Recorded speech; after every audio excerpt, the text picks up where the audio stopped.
পরে কি আমার কথা বুঝে না, বলছি চলে যেতে যায় না কেন, কথা বুঝে না, পাগল নাকি? পরে না, পাগল না, সে ঠিক আছে, সে যায় না, সে বসে আছে। তো এই যে তার দরবারে এসে দরবারে এসে তাকে একটা কথা বলবে, এই যে অ্যাক্সেস আছে, এই অ্যাক্সেসটা কিন্তু আমরা যারা হুজুর হয়ে যাই, আমরা যারা ইসলাম প্র্যাকটিস করি, তারা ধরেন যে শেফ করে বা যে ঘুষ খায়, যে খারাপ কাজ করে, তার দরজা আমার জন্য বন্ধ। আমরা কি করি, এক হুজুরকে আরো বেশি হুজুর বানানোর চেষ্টা করি। একজন বিখ্যাত শায়েখ আমাদের দেশের, ওনার সাথে এটা নিয়ে আমার একটু কথা হচ্ছিল, তর্ক হচ্ছিল। তো উনি বলছেন যে যাদের আকিদা ঠিক নাই তাদের সাথে আলাপই নাই। আমি বললাম যার আকিদা ঠিক আছে তার আকিদা আরো ঠিক করবেন, এটা কি অবজেক্টিভ? নাকি যার আকিদা ঠিক নেই তার আকিদা ঠিক করা লাগবে? মানে যার আকিদা ঠিক তারাই হলে আপনি দার্স দেন, সে খালি আপনার আলাপ শুনে। আর যে আকিদা ঠিক নেই সে তার সাথে আপনি কথাই বলবেন না। তাহলে তো মানে তাহলে লাভটা কি হলো? রাসূলুল্লাহ সাল্লাল্লাহু আলাইহি ওয়াসাল্লাম সারা জীবন দায়িত্ব দিয়েছেন যাদের আকিদা ঠিক নাই, যে মূর্তি পূজা করে, যে শিরক করে। আর আমাদের দাওয়াত সারা জীবন হয়ে গেছে যে নামাজ পড়ে তারা আমি আকিদার দাওয়াত দিই।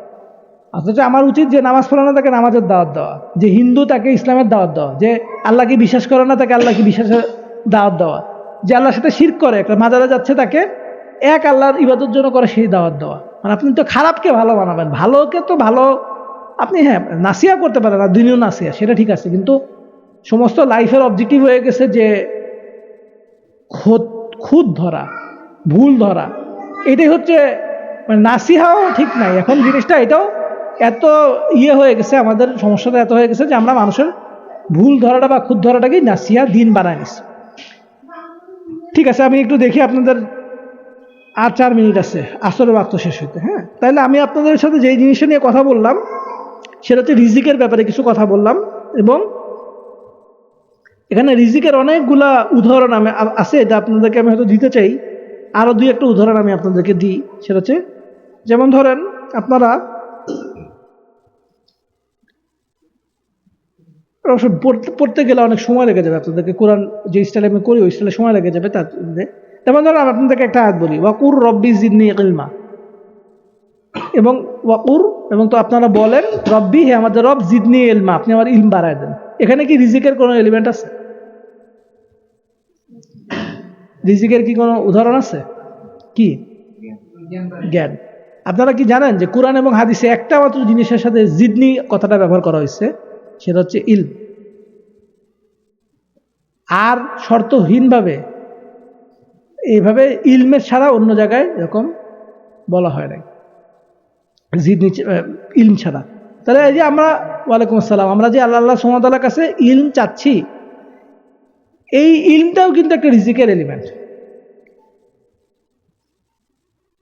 কারণ সে বলছিল যে আমার এই সম্পদ, দুই রাকাত নামাজ পড়ে বসেন, 2 রাকাত নামাজ পড়ে বসেন, হ্যাঁ 2 রাকাত নামাজ পড়ে বসেন। কারণ সে বলছিল যে আমার এই সম্পদ আমি পাইছি জ্ঞানের মাধ্যমে। এবং আপনারা আপনাদের চারপাশের দিকে তাকায় দেখেন, ইলন মাস্ক, হ্যাঁ, তারপর আপনার বিল গেটস ছিল এর আগে, জেফ বেজোস, এদের নলেজটা, এদের যেই সম্পত্তি, এই সম্পত্তির পিছনে কি আছে? এই সম্পত্তির পিছনে কিন্তু আছে জ্ঞান। একটা মানুষ জানে, কিরণ ভাই একটা কাজ করে, উনি যে টাকা ইনকাম করে, এই টাকা কি দিয়ে ইনকাম করে? জ্ঞান দিয়ে ইনকাম করে। উনার বহু মানুষ আছে যার উনার মতন 2টা চোখ আছে, 2টা পা আছে, 2টা হাত আছে, কিন্তু উনি জানে যে এই যে প্লাস্টিকের বোতাম, জামার বোতাম, এই জামার বোতাম কোথায় পাওয়া যায় কম দামে এবং কোথায় বিক্রি করতে হয়, কেমন করে বানায়, এই জিনিসটা উনি জানে। কোন কোম্পানি বানায়, কোন কোম্পানির বোতামের কোয়ালিটি কেমন, উনি 15 বছর ধরে এই জ্ঞান অর্জন করছেন।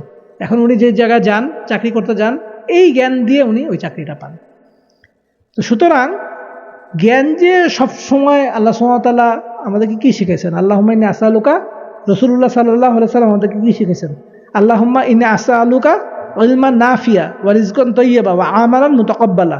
তো ইলমান নাফিয়া শিখেছেন। ইলমান নাফিয়া কি? এমন যা জ্ঞান যেটা আমাদের উপকার করে। যে জ্ঞান দিয়ে আমি 10 টাকা ইনকাম করতে পারি, এই জ্ঞানটা কি উপকারী না অনুপকারী? উপকারী। কেউ যদি আপনাকে বলে যে আপনি স্কুল কলেজে পড়াশোনা করার দরকার নাই, এত পড়াশোনা করে কি করবেন, এসব দুনিয়াবি পড়াশোনা, মুখের মধ্যে জুতা মারার দরকার নাই, কিন্তু মনে মনে দেবেন তোর মুখের 2টা জুতা মারি। কারণ সে এমন কিছু আপনাকে শিখাচ্ছে, এমন কিছু বলতেছে যেটা আপনাকে হতাশার দিকে নিয়ে যাবে, আপনাকে ধ্বংসের দিকে নিয়ে যাবে। আপনি স্কুল কলেজ ইউনিভার্সিটি পড়াশোনা বাদ দিয়ে দিবেন, আপনি পরে মনে করবেন কি করলাম খামাখা জীবনটা লস করে ফেলাম। আপনি 10 টাকা ইনকাম করেন এখানে। এখন কিরণ ভাইয়ের পক্ষে এই জায়গাটাতে উনি এই জায়গাটা দান করে দিচ্ছেন মসজিদের জন্য, আলহামদুলিল্লাহ, আল্লাহ সুবহানাহু ওয়া তাআলা ওনাকে তৌফিক দিচ্ছেন।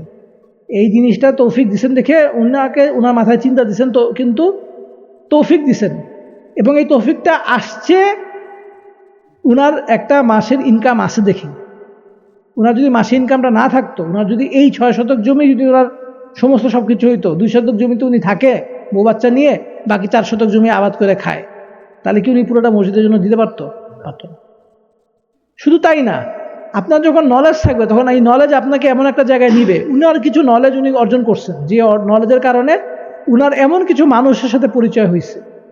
আমি একটা পড়তেছিলাম, একটা হার্ভার্ড ইউনিভার্সিটির একজনের কথা বলতেছিলাম। সে বলছে যে হার্ভার্ড ইউনিভার্সিটিতে আমি কি শিখছি, এটা তাকে প্রশ্ন করেছিল। তো সে কয়েকটা জায়গায় কথা বলে যে আমি এই জিনিস শিখছি, কিন্তু আমি এখানে তারপর সে বলছে কিন্তু আমার সবচেয়ে বেশি উপকার হয়েছে অ্যালামনাই দিয়ে। আমি যাদের সাথে চলছি ফিরছি, যাদের সাথে পাস করে বেরোইছি এখান থেকে, তারা বর্তমানে এই কোম্পানির এই পজিশনে আছে। আমার যখন কোনো কিছু দরকার হয় আমি তাদেরকে বলতে পারি, বললে আমার কাজটা হয়ে যায়। তা আপনি যখন নলেজ অর্জন করবেন তখন আপনার সাথে যারা থাকবে, আপনি যে ক্লাসটাতে করবেন এই ক্লাসটাও অনেক বড় একটা গুরুত্বপূর্ণ জিনিস। তা আপনি যদি নলেজ অর্জন না করেন তাহলে আপনি ওই মানুষদের মধ্যে হইতে পারবেন না, আপনার ওই লিঙ্ক কানেকশনে থাকবেন না। এটাকে বলা হয় network. High net worth individual whose network is of high worth. আমার কথাটা বুঝেন নাই? হাই নেটওয়ার্থ, WORTH, একটা মানুষের দাম মাপা হয়। বাংলাদেশে এটা নাই, আমেরিকাতে আছে, যে কোন মানুষের দাম কত এটা মাপা হয়। একটা মানুষের দাম তার নেটওয়ার্কের দামের সমান। সে যেসব মানুষের সাথে নেটওয়ার্ক মেনটেন করে, কানেক্টেড, তার উপর ভিত্তি করবে যে তার দাম কত।